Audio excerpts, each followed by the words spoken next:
starting off, let's just think about the name. This is a Samhain event. It's Imma Isha the Haun, no Enomos Sauna, celebrating, commemorating a Cumru Sakalaru.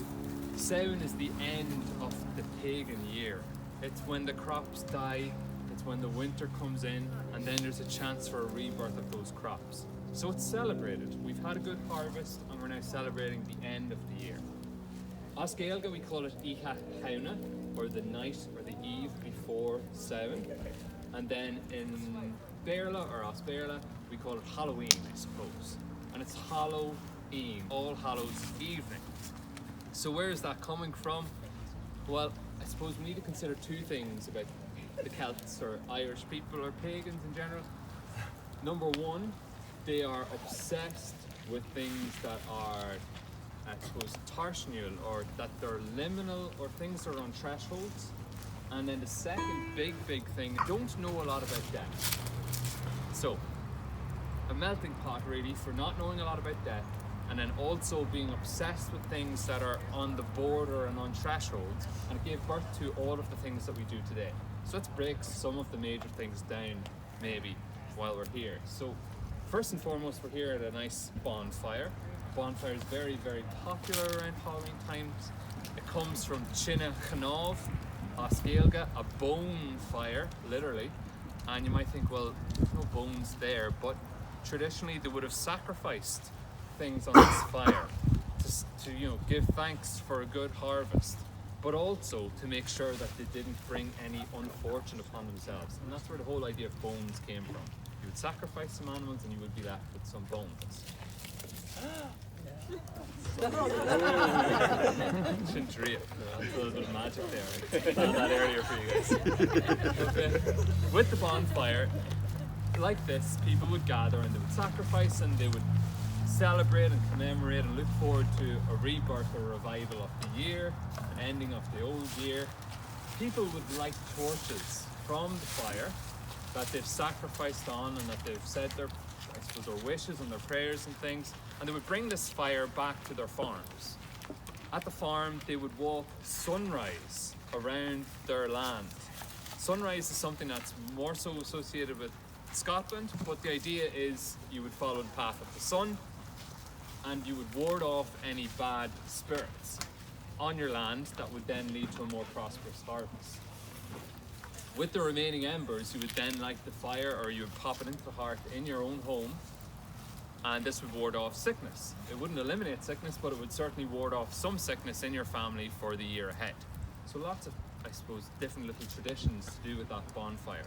Over the years, bonfires have been outlawed in Ireland officially, much like fireworks, things that were just too dangerous. The law has stepped in and it's eliminated most of them. We don't see too many bonfires in Ireland now for Halloween, but we do see them an awful lot for another pagan festival called Iha Éile Ón, or the night of the festival of Ón. They just can't seem to root out those bonfires. So they're still on the go, and a little bit of a blind eye is turned to it. The ones at Halloween, they've been clamped down on majorly. But it's a pity. It's a pity. As we can see tonight, it brings people together. It's a nice event and occasion, and there's an awful lot of meaning to those flames. Let's look at maybe another tradition or thing that's associated with Halloween. Lots of us here are in fancy dress, myself included. I've been informed that Fife's is not a brand here in America, but it's certainly the largest banana brand in Ireland. So I thought I was doing well, but obviously it's been wasted. As I've said to a few people already, there is some method in the madness. It's not scary, the costume, because at home I'm a primary schooler, elementary teacher, and you don't want to scare the children. So for our dress up, something like this is just perfect. It's the right amount of... No, that's pretty scary. Yeah, well... yeah, okay. So, the dressing up idea, what is it? Again, it goes back to the idea of sorry for the people who are behind me, I'm trying to include you, but it goes back to the idea, maybe I'll stand here a little bit, I'm sorry guys again, it goes back to the idea of the Celtic people being obsessed with thresholds. So, one of the largest thresholds that you will experience during the year is the end of one year and the start of the next. Anything like that that's liminal is something of real importance to Irish or Celtic people, pagan people. And during this time, they felt that, I suppose, the overlap between the afterlife and the life of the living was at its weakest, or maybe at its strongest overlap, or at its weakest in terms of distance. So that divide was at its weakest. That's probably the best way to say it. And if there was ever an opportunity for people from the afterlife, or from whatever it is, heaven or whatever you believe in, to come back and haunt, or do something evil, or whatever it might be, Icha Haina would be the night. It's the weakest time for that barrier between the two. Again, they're obsessed with the idea of thresholds, and they also don't know very much about death. So they reckon at this threshold time, people from the dead will be able to come back. So what did they do? Well, you were told, Kaitu Tuhena Her As Atnya. You have to put yourself out of recognition. So people began to dress up, people began to wear masks, people began to paint their faces, and so on and so forth, so that if the spirits did come back, they won't even recognize them. So nothing bad would happen. So that's the origins of dressing up. If you didn't want to dress up, you stayed indoors. Okay? Halloween parties were born as a result, and we have lots of different games like Bobbing for Apples, and it's all over the world, here included, that are associated with those Halloween parties. Now, it wasn't enough to just stay indoors. You would leave some offerings on your porch for any of those visiting spirits to take with them, so as not to displease them. And leaving these treats on your porch has given rise to today's trick-or-treating activities.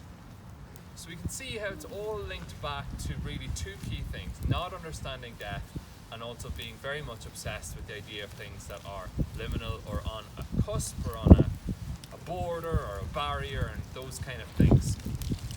So that's where Icha Haina largely comes from, or Halloween.